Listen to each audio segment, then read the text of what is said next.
น้องนางเว้าคำคมให้อ้ายฟังหน่อยนึงบ้าวบ้านใดหล่อที่สุดในเขตนี้ บ้านหน้าตาล บ้าวหน้าตาลโอ้ยคนบางคนยิ้มไปเฟยตายละคันบ้าวหน้าตาลเป็นคือบ้าวแก้วอุดรนี่เจ้าก็สิเอาละฮะ เอา เอ้าเบิ่งสีหน้าเพิ่นดูสิบ่บอกเมียเจ้าดอกเดี๋ยวไอไปนำเสนอน้องทรายไอก่อนนิดนึงไว้มาพี่ก่อนมีน้องทรายน้องทรายเบาเตียงคำนากายหล่อได้ยังโทษยังสดเลยฮ้อนๆเลยหากระปุกหม้อลงมาเดี๋ยวสินำเสนอให้ฮู้จักสินค้า พรีเมียมสิให้บ่ซุกเป็นสินค้าพรีเมียมนะประจำช่อง เคยเข้ากองไฟแล้วบ่น้องหยังก็ ตุ่ม น้องตุ่มเนาะนางตุ่มไอเอิ้นอันนี้จบแม่นบ่นางตุ่มมาพี่เคยเข้ากองไฟแล้วบ่ กองผู้ไทยดำนะ โอ้มื้อนั้นบ่ แม่น อันน่ะสาวอันนั้นพาเดี๋ยวไปอยู่เล้าเข้าอันแม่นบ่ แม่น โอ้ยมื้อนี้เฮ็ดตั้งติหายหน่อยเด้อเพราะพวกน้องก็ปลุกอันนั้นเล้าเข้านี่เอาไว้ล้มเบ้าสิเด้อนะ เว้าให้ได้บ่น่ะเว้าแล้วนะไปเดี๋ยวไอ้มานำเสนอสินค้าพรีเมียมของไอ้คือเบ้าสุขสันต์ทราเวลใช่เข้าทางใดเข้าทางเลือโอ้ทางพุ่นนะพี่น้องไปทางหน้าบ่ได้ย่างทางล่าง ต่ำหัว ไปนี่มีน้องๆนี่นั่นพูดให้ดำได้ไหนเด้อชื่อได้บ่พูดให้ดำชื่อได้บ่โอ้พูดให้ดำแล้วหล่อบ่ล่ะหล่อบ่โสดได้เท่าไหร่ถึงไอ้จะเท่าแต่ว่าไอ้ก็โสดหั่นนะไอ้พูดให้ดำฮะโอ้ไอ้พูดให้ดำนี่ไปทั่วทีบเลยเนาะน้องมาเห็นเลยเด้อนางเอกเจ้าไอ้ผู้ไทยดำเบิ่งบ้านเฮือนเพิ่นไปนำพี่น้องเอ้ยก็มีน้องๆที่ไว้นำเสนอส่วนใหญ่แล้วอยู่บ้านเฮานี่เลี้ยงอีหยังหลายกว่าหมู่งัวงัวหลายอีหลีเนาะงัวหลายอีหลีแทนบ่าวสุกนี่ สบายดี บ่าวสุกเป็นจังไดบ่าวสุก นี่ผู้สาวผู้จักเจ้าอยู่ในหันกำลัง แม่นบ่ พักอยู่แม่น นางตุ๋มสองคน ผู้ใดเลือกเอาผู้ชนโชด คนโสดรอบ่เดี๋ยวตรงนู้นรอบ่ คันบ่เา น้องทรายไอ้หล่อบ่ เอามาขาย เคยเห็นเราอยู่บ่เราบ่เคยออกกองไอเนาะก็เลยบ่เคยเห็นถ้าผ่านกองเตียงข้ามหน้ากายเห็นแน่นอนเนาะตอนผ่านกองอันไอ้แขกพูดให้ดำอายบ่ อาย แม่นเหรอ แต่ว่าผ่านกองไอ้เตียงข้ามเริ่มบ่อายแล้วเนาะเริ่มดัน อันนี้มันสาวตุ่มไว้ สาวนาง เพื่อน นางตุ๋ม เอา ใส่ผู้ใดฮู้จักอายพาไปเบิ่งได้ใส่เบิ่งดูฮะ เอาลงอันเฟซครับ อันแม่นอหย่างมีอันคลิปตัวหนึงที่ไอ้มาถ่ายประมาณ13นาทีเมื่อ3ปีที่แล้ว เคยมาถ่ายเจ้าน่าจะยังน้อยๆอยู่ดอกตอนนั้นน่ะ แกส่ง เกส่งอยู่ แกสิ่งอยู่ผู้ใดหูเฮาฮะผู้ใด สบายดีเอฟ ผู้ใด วัน ผู้ใดอันหูเฮาเป็นหยังจังหูเฮาเป็นหยัง หูบ่ลงดังตัวหูสบายดี บ่แม่นหูตอนนั้นมาอันเอาเฮ็ดปวกครับบ่เนาะ บ่ หูตอนใดเบิ่งตลอด ดู TikTok เบิ่งเฟซตลอด อ๋อ จากพิธีไอ้เก็บว่าวแก้วอุดรนี่ เบาแก้วอุดรคนเลินลิ้นน่ะโอ้ยหากะเกิดนี่ยังไปถามกับเจ้า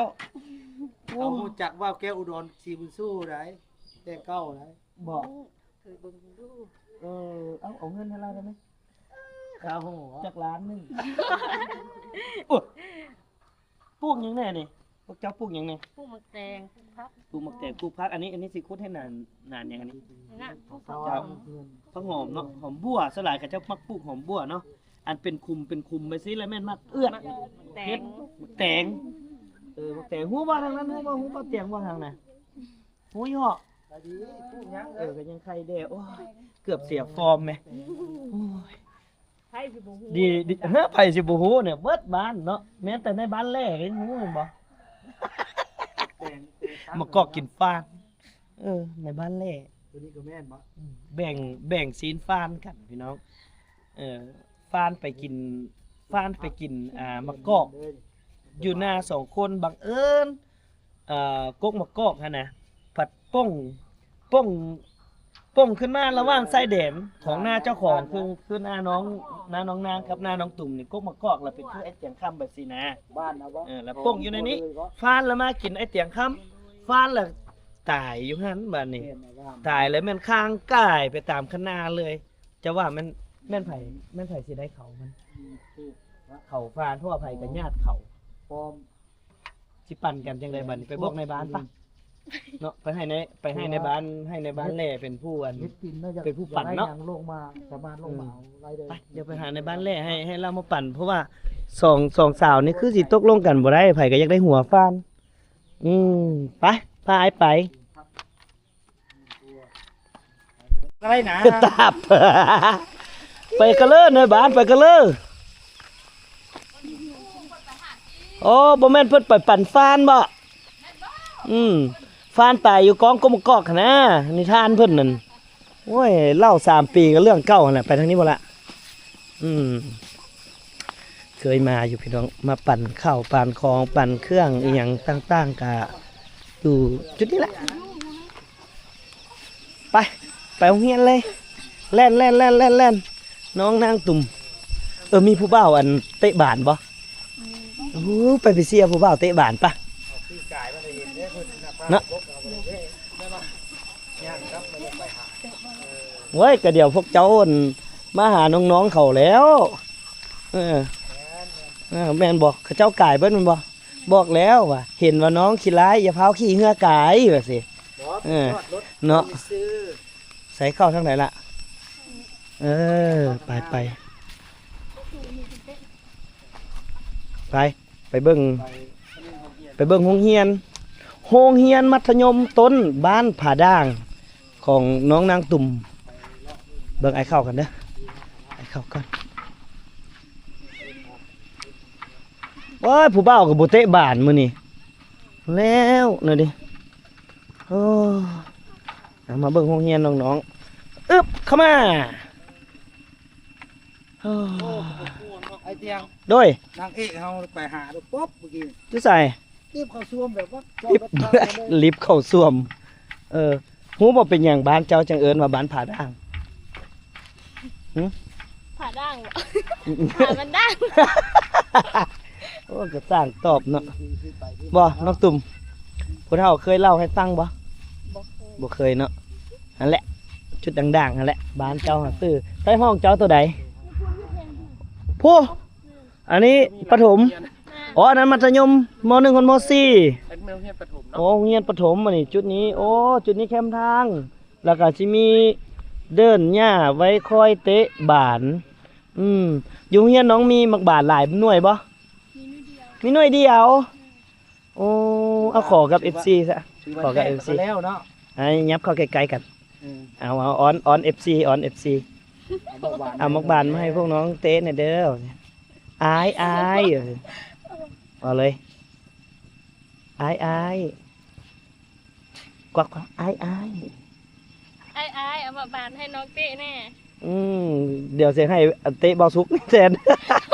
เอาบ่ โอเคเอาผู้ใดมีมักบานที่พอใส่ได้เนาะก็เอามาให้โรงเรียนน้องๆเพิ่นเนี่ยนอกจาก 4-5 หน่วยบ่ล่ะก็ 2-3 หน่วยก็ได้เนาะพี่น้องเนาะมาเอาหน่วยดีๆแน่มาให้พวกน้องเพิ่นได้ลิ้นเพราะว่าเบิดโรงเรียนก็สิมีแต่หน่วยเดียวเนาะก็อยากได้เนาะน้องเนาะถ้าไอ้เตียงเอามาให้นี่ก็เอามันบ่ถ้าไอ้บ่ให้ก็เอาแม่นบ่ สรุปแล้วให้ก็เอาบ่ให้ก็เอาบ่แม่นให้ก็ย่าบ่ให้ก็ย่าถ้าให้ก็เอาบ่ให้ก็เอา คันบ่ให้บอกบานเอาคนลูก ว้าย โอ้ยเนาะ เอาว่าคนน่ะ เซตบาทนี่ เอาว่าเตียงไว้อยู่นี่เด้อ เซตบาทนี่ขึ้นก่อนเนาะขึ้นก่อนถ้ามีลิปเป็นหยังจักอยากเห็นไอ้เตียงเอาแท้ เฮ็ดอยู่ในคลิป เว้า คันเว้าถึกนี่อาจจะขอผู้รักผู้ใหญ่เพิ่นเอามักบานมาให้เลยย้อนหยังให้เหตุผลดีๆให้เหตุผลดีๆย้อนหยังจะยังเห็นไอ้เตียงย้อนเราล่อ แม่ย้อนล่อ นั่น เดี๋ยวเบิ่งตัวจริง เบิ่งตัวจริงแล้วก็ล่อแล้วแหล้วเอาไปเดี๋ยวนี้เฮาเมื่องานตามมันสิค่ำแล้วพี่น้องเอ้ยผู้ใดมีมักบอกมักบานนี่หยังก็พอเอามาให้น้องๆได้ก็ได้เนาะยังมามอบด้วยตัวเองก็ได้หรือว่าอยากให้เบ้าเตือนข้ามเป็นขวต่อเพื่อจะมามอบให้น้องๆก็ได้นะพี่น้องเนาะขอเชิญ โอ้ลูกสาวแล่นเข้าส้วมเรียบร้อยอายเบ้าเตือนข้ามเนาะหัวว่าเตือนข้ามมาป๊บเดินบ้านผาล่างผ้าสาวนางตุ่ม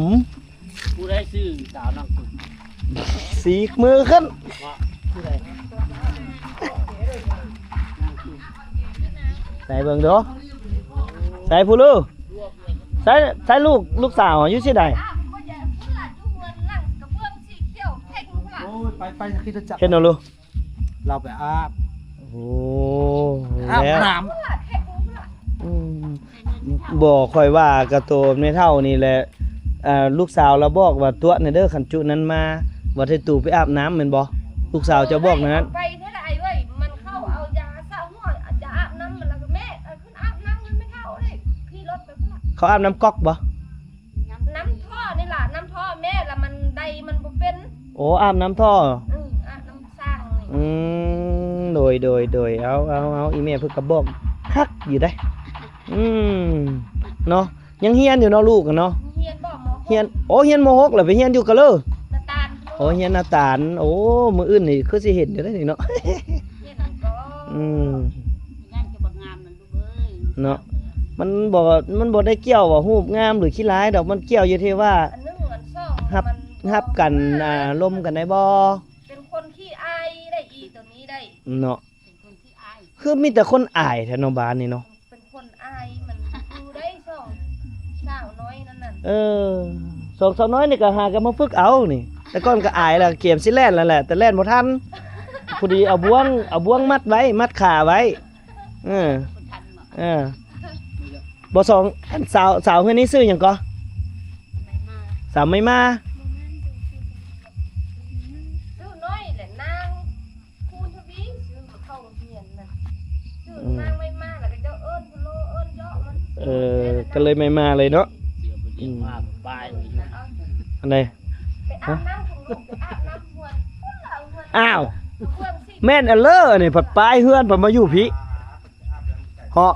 น้ำแม่นี่มันใดบ่เป็นน่ะไปอาบที่พุ่น อันนี้เสาเฮือนนี่บ่อันนี้หาคือมาติดไป ได้แต่เงินเก่าตัวนั้นไม่เหลืออันไหน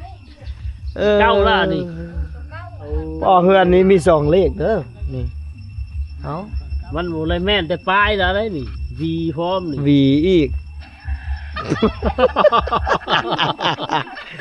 โอ้ โอ้ยเบิ่งแว่นมึงก็หาเบิ่งแว่น หมวกอีกได้เว้ย หมวกอีก มีสายแขนอีกได้นี่ เกือบ ประหลาดแท้ โอ้แล้วก็มีอู้เด็กน้อยอีก ไปหาแว่นมาเด้อ เอาแว่นมาแขน เอา ใช่ มา ไหม ตอกใส่นี่ เอานี่น้องๆ2สาว โอ้ไปเบิ่งมานี่ก่อนมันคือว่ามีป้ายนี่ก่อน เอายอกน้องๆเถอะเอานี่ก็คือบ้านผาด่างเมืองนาไก่แขวงขมวนพี่น้องก็ต้องขอขอบใจน้องๆเนาะทางน้องนางแล้วก็น้องตุ่มที่พาไอเลาะเบิ่งหมู่บ้านได้ชมวิถีชีวิตเนาะแล้วก็ได้เบิ่งวิถีชีวิตของชาวบ้านว่าเพิ่นเฮ็ดอีหยังแน่เฮ็ดอยู่เฮ็ดกินจังใดหาอยู่หากินเฮ็ดหัวเฮ็ดสวนอาชีพเพิ่นเฮ็ดหยังก็ถือว่าได้ฮู้เลยเนาะพี่น้องเนาะก็หมู่บ้านนี้ก็สิเป็นหมู่บ้านชนเผ่าหยัง คือเขาบ่ ชนเผ่าบ่ แม่น ชนเผ่าบ่นี่เว้าภาษาลาวธรรมดาแม่นบ่ชนเผ่าบ่คล้ายๆกับบ้านนากายบ้านดอนแก้วดอนแก้วกับชนเผ่าบ่สาวเผ่าบ่พี่น้องเอ้ยอาชีพหลักๆของเพิ่นก็จะแม่นเฮ็ดนาเลี้ยงสัตว์เนาะปลูกฝังเลี้ยงสัตว์เฮ็ดนาบ่ได้เฮ็ดหญ้าบ้านเพิ่นเนาะสัตว์เลี้ยงของเพิ่นก็จะแม่นงัวส่วนใหญ่เลยงัวห้องลงมากับควายแล้วก็มี หมูสัตว์น้อยๆก็มีเป็ดมีไก่ประมาณนี้เอาเดี๋ยวเบ้าเตอข้ามขอจบไว้แต่ซ้ำนี้ก่อนเนาะเอาไว้โอกาสหน้าพอกันสำหรับ EP นี้เบ้าเตอข้ามพร้อมกับสาวผาด่างขอลำลาไปซ้ำนี้ก่อนเด้อสบายดี